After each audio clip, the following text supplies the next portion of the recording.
Today I'm going to teach you the last kind of equation of a line. It's called slope-point form. Okay? To help introduce what that form looks like, we're going to do an activity.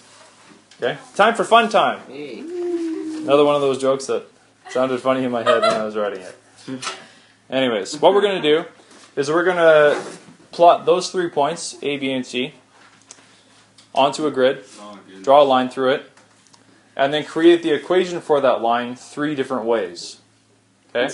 We're going to use point A and B first, then we'll use point A and C, and then point B and C. And we're going to see what happens when we do that. Although you should know by now. If not, it'll be a nice surprise. Okay? So I'll plot 3, 5. 3, 5 would be about there. 6, 4 is here. 9, 3. It's there. Okay, and then draw a line through all that. Use a ruler.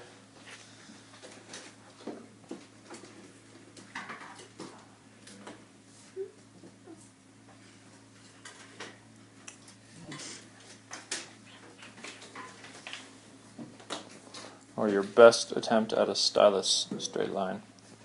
That's pretty good. Stylus straight lines are possible. Okay. So we're going to find the equation of that line using 3 different sets of points. Okay? So let's do it using the points A and B. This is on the next page of your notes. Okay? So, how do I find the equation using 2 points? Going off of what you know so far, how could you create the equation of a line using only 2 points on that line? Rise over run. Rise over run. So that would be slope. Okay? That's one important piece of the puzzle. What's the other important piece? The intercept? The y-intercept. Right? When we create our equation based on that information, it will be in what form? We're using the slope. Yeah, slope-intercept form. Okay? So let's do that. Let's find the slope first. So slope would be, subtract the y values, 5 minus 4, over, subtract the x values, 3 minus 6. That's 1 over negative 3, or negative 1 over 3. Good. How do I find the y-intercept? We can hope that we crossed it at the correct point. Did I do it? Did you guys get the same point? Sort of? Maybe 6? How could you know for sure? Other than just hoping and praying that your line went through the right point. You can use math. Good job. How could you use math to find out? Can't graph it yet because we don't have the equation. Well, you have one of the points that it's going to. Ah. Right? In this form, here's all the information I have so far. Right? I have the slope, but I still need the y-intercept. How do I find that value? Other than just looking at the graph and hoping you drew it right. You guys remember? Hopefully we've done this enough. Do you divide all of them by 3? Nope.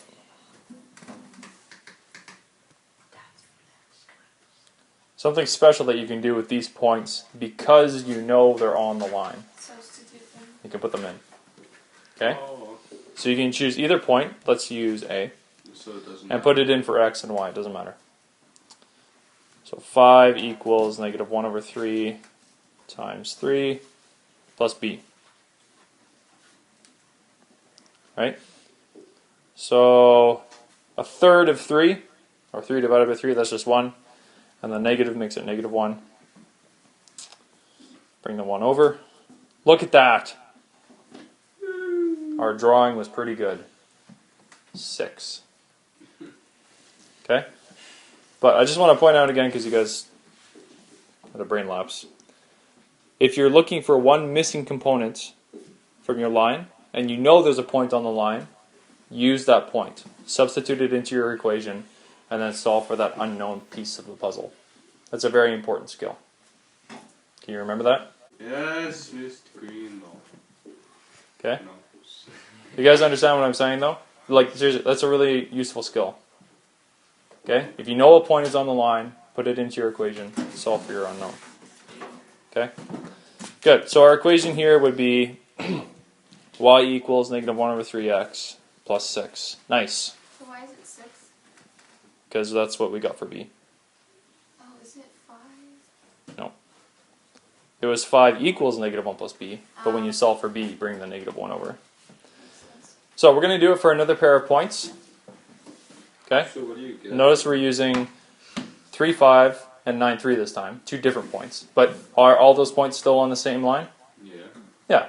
What do you think the equation will be when we find it? the same. The equation of the line. Should be the same, because it's the same line. How invigorating. Let's see if that actually happens. Nope. So I'll ask the same question again. Everybody should get it right this time. What 2 things do I need to create the equation for this line? I don't know. Slope and Y-intercept. y-intercept. Good. Okay, find slope using the slope formula. So 5 minus 3 over 3 minus 9. That's 2 over negative 6, which reduces to, whoa, look at that. Same slope. That's crazy. Negative 1 over 3. Domino? So if you're moving, wait, never mind. Change that. Got it. And so far I have this much for my equation. What do I have to do, boys and girls, to find the value of b? Put in your points. Which points? Whichever ones you want. It does not matter. Whatever you feel like. Whatever you feel like. Just as long as you know that point is on the line. So let's use C this time because we used A last time. Oops, back up. So 3 for y equals negative 1/3 times 9 for x plus b. Because we're pretending like we don't know it yet, even though it should be 6. Funny, so. 9 divided by 3 is 3, times negative is negative 3, and then bring the 3 over. Wow, look at that. It's still 6. That's awesome. Incredible. So the equation for the line is again negative 1/3 x plus 6. What would happen if we did it again? I don't know. Hopefully you get the point by now. Should I just whiz through it? Yeah. No. Yeah.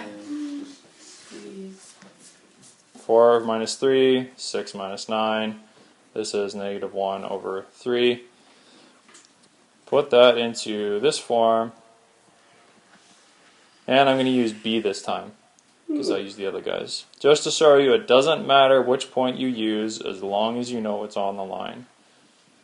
And keep saying that till it sticks. 6 divided by 3 is 2. Look at that. B is still 6. Wow. holy.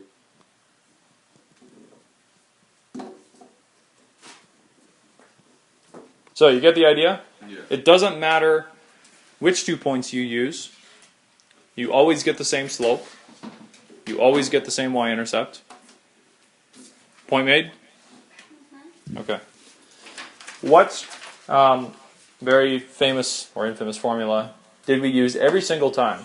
Slope intercept. Change, sorry, it's changed. No. Give you a hint, I'll circle it. Stuck in the past. Oh, right. This is the Oh, slope. Oh, it's a slope. this is the slope formula, right? That was kind of the key ingredient to finding the equation of the line every time, was using the slope formula. Okay, so that's what goes on those 2 blanks there. Okay, we use the slope formula every single time. Alright? Based on that idea, I'm going to show you the third form for the equation of a line. It's actually based on slope formula. It's pretty neat. Okay? It looks like this.